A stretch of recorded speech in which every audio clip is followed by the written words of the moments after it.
Hi, welcome to the Shed. I'm here with Dave Stryker. We're at JEN2017. I just got a couple questions for you. First question we like to ask our artists is, what are you listening to?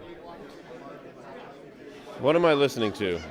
Well, recently I've been listening to Bill Evans again.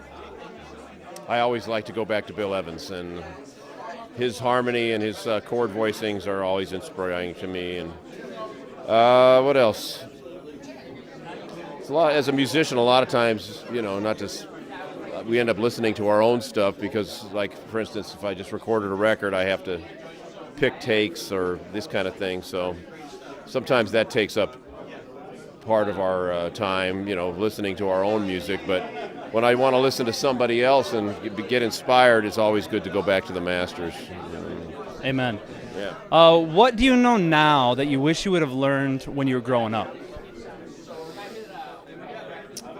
Well, just enjoy when you're in it. Enjoy the moment when you're in it.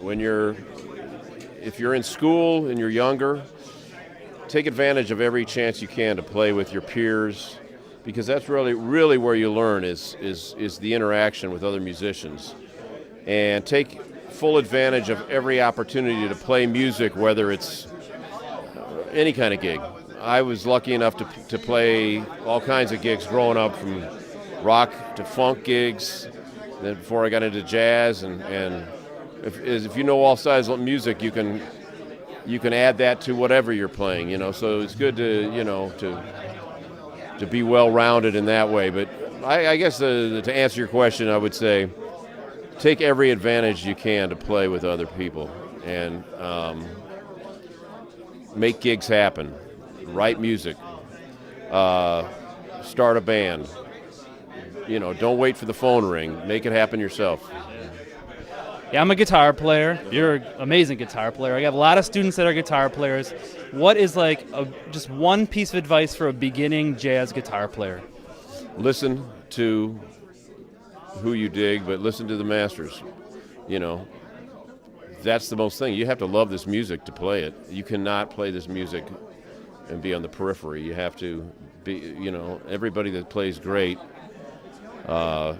loves the music and listens to it. And so in this day and age with the iPod Shuffle and having Shuffle on your iTunes, etc., it's hard to concentrate on just one thing. But if for a beginning student, I say check out one record or even one song. Like if I get guys working with Kenny Burrell or Grant Green, Wes Montgomery, something in the pocket, and just listen to a solo over and over, smoking at the half note, no blues, the first cut on that record.